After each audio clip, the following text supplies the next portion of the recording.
美しい洋食器の会社が実は最先端の EV や半導体を支える素材の巨人だったとしたら、あなたは信じますか？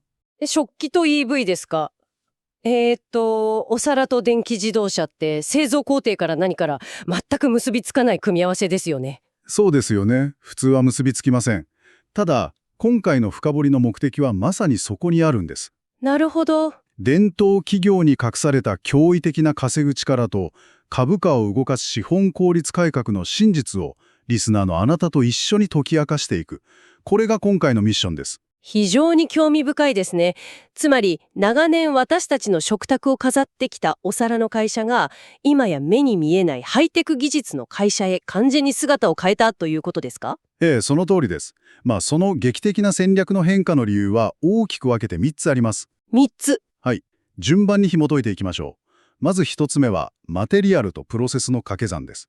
これ、例えるなら、三つ星レストランの一流シェフがですね、長年培った秘伝のソースのレシピを使って、全く違う最先端の宇宙食を開発するようなものなんです。秘伝のソースで宇宙食ですか？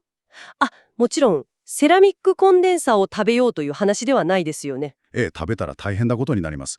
実は彼ら、洋食器を120年近く作ってきた歴史がありまして、120年も。はい。その中で土を細かく砕いて均一に混ぜて形を作って高温で焼き上げるという、ええ。この粉砕、混合、成形、焼成のプロセス技術を極限まで磨き上げてきたんです。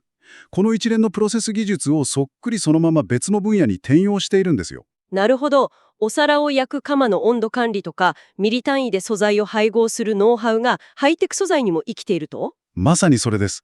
具体的には、スマートフォンに入っている積層セラミックコンデンサーなどの電子部品や、自動車のEV 向けリチウムイオン電池を作るための特殊な焼成炉、さらには人工骨のような医療機器向けの素材にまで応用されています。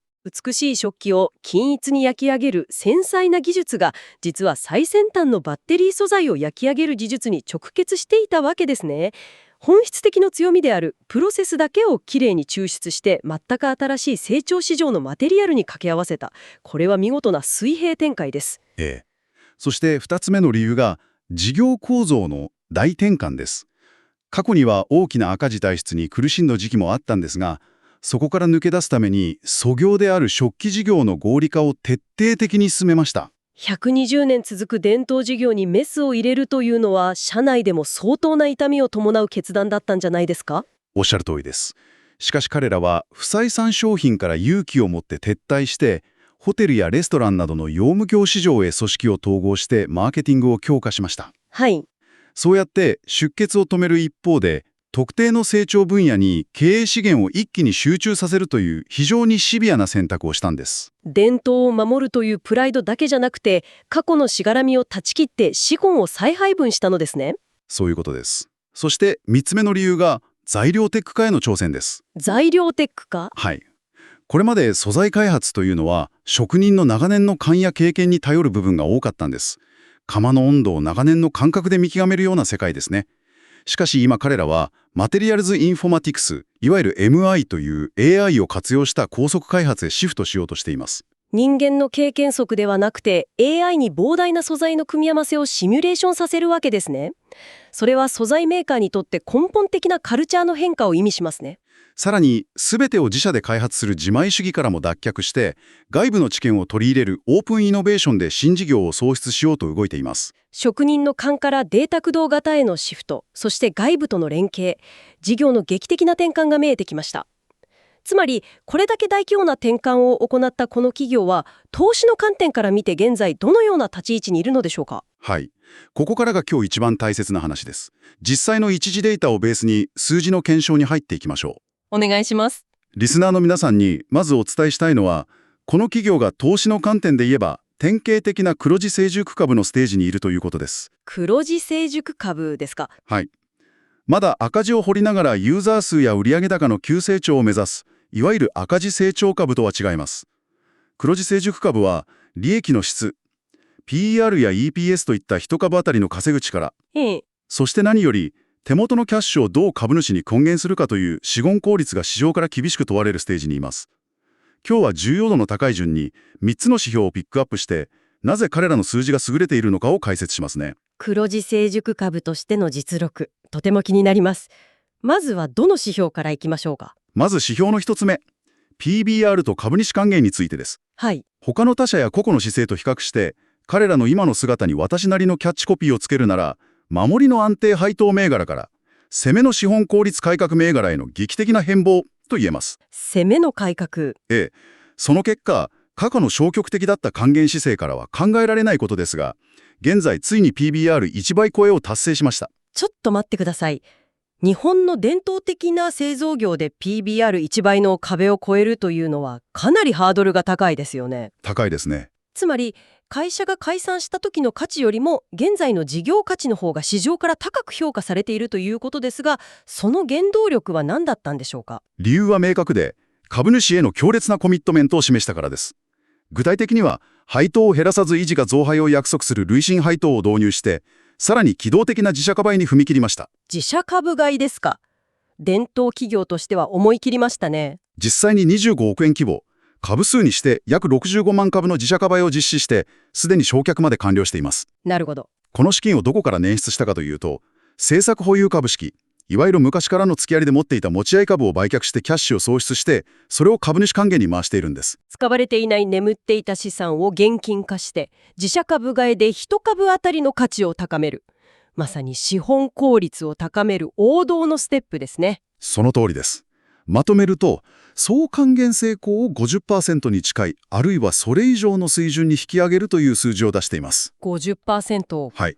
これは単なるポーズではなくて、稼いだ利益の半分以上を確実に投資家に返すという明確な意思表示です。これが PBR1 倍超えという結果に直結しているわけです。過去の保守的な姿勢からの脱却が市場に高く評価されたということですね。還元姿勢は素晴らしいですが、配当を出し続けるには本業の稼ぐ力が必要です。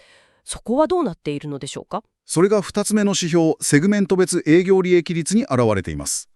これも他の部門と比較して独自の定義をつけるなら、現在の収益構造は超高収益、一本橋打法です。一本橋打法ですか。全体を牽引しているのはどの事業ですか。セラミックマテリアル事業です。具体的な数字を追っていくと、会社全体の売上高は約1382億円。全体の営業利益は約102億円です。はい。しかし、このうち約66億円をセラミックマテリアル事業という一部門だけで稼ぎ出しているんです。実に全体の営業利益の約 65% を占めています。しかもその営業利益率も 14.5% と非常に高い水準を誇っています。利益の 65% を一つの部門で、それは驚異的な牽引力ですね。一方で、粗業であるお皿などの食器部門はどうなっているのでしょうか。食器部門の利益は見事にゼロ付近、実質プラスマイナスゼロのところでなんとか踏みとどまっている状態です。工業機材などの部門も営業利益率は 3% 台にとどまっています。なるほど。まとめますと、会社全体の稼ぐ力は実質的にこの強力な一つの柱、セラミックマテリアル事業によって完全に支えられている構図になっています。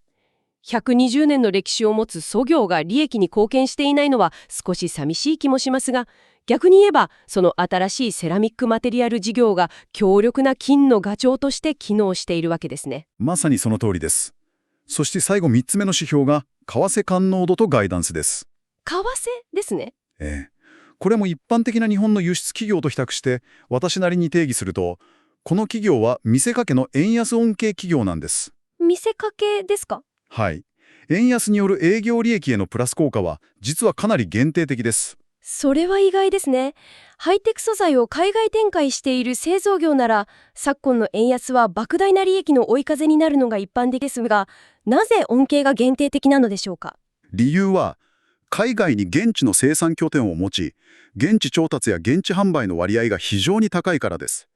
円安になると売上の円換算額は確かに膨らみますが、同時に現地の原材料費や人件費などコスト増によって相殺されてしまうんです。なるほど。いわゆるナチュラルヘッジが効いている状態ですね。売上も外貨で受け取り、コストも外貨で払っているから、為替の変動が利益に直撃しないと。その通りです。ここも数字で見てみましょう。全体の売上はおよそ1382億円ですが、ここで1ドル150円の固定換算で計算すると、約 9.2 億ドルとなります。9.2 億ドル。はい。これだけの規模のドルやユーロが動いているということは、彼らが単に日本から輸出しているのではなく、グローバル市場のど真ん中に強固な独自のサプライチェーンを築き上げているという意味なんです。素晴らしい規模感です。では実際の為替の感濃度はどのくらいなんですか1ドル1円の変動に対する営業利益の変動幅は、たったの約 0.7 億円、つまり7000万円にとどまります。本当に限定的ですね。まとめますと、次期のガイダンス、つまり会社側が出している業績予想で、大幅な減益予想が出ているのは、本業が失速しているからではありません。はい。為替が円高に向かう影響を市場に保守的に厳しめに見積もっているからである可能性が高いんです。なるほど。表面的な減益予想という数字だけでビジネスが衰退していると悲観するのではなく、その前提となっている為替レートや感濃度を分解してみることが、黒字成長株の分析には不可欠だということですね。その通りです。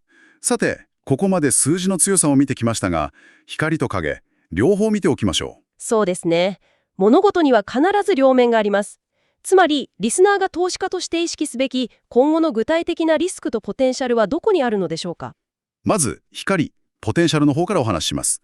次世代の成長領域への布石が着実に進んでいる点です。はい。例えば、自動車向けパワー半導体用の銀ペースト接合剤など、これからさらに拡大する EV 化の波に乗る高付加価値な総菜開発が進んでいます。さらに、先ほど触れた総還元成功 50% という強力な株主還元策が、今後の市場評価を底高く支える可能性があります。安定した株主還元という守りと EV 向け素材という新しい成長エンジンの組み合わせですね。では、影、つまりリスクの側面はいかがですか？影の部分は、やはり超高収益一本足打法の裏返しです。セラミックへの依存ですね。はい。セラミックマテリアルという単一の事業に収益を大きく依存しているため、もし EV 市場全体が失速するなど、この市場の動向が変化した際に、会社全体が揺らぐ構造的な脆さがある点です。確かに。また、MI の活用やオープンイノベーションによる新事業創出を掲げていますが、こういった B2B の素材領域における新しい取り組みは、目に見える成果が出るまでに想定以上の時間がかかる可能性があります。強力な柱があるのは強みですが、それに依存しすぎるリスクですね。次の柱、第2、第3の収益源をいかに早く育てられるかが、今後の持続的な成長の鍵になりそうです。かつて、写真フィルムの会社が、その科学技術を応用して化粧品やヘルスケアの巨人へと生まれ変わった歴史を思い起こさせますよね。彼らも今、まさにその歴史的な転換点の真っ只中にいます。もしあなたの手元に、この一本足の金河町が生み出す利益があったら、次にどんな新しい種をまきますか？投資解説は情報提供を目的としており、投資助言ではありません。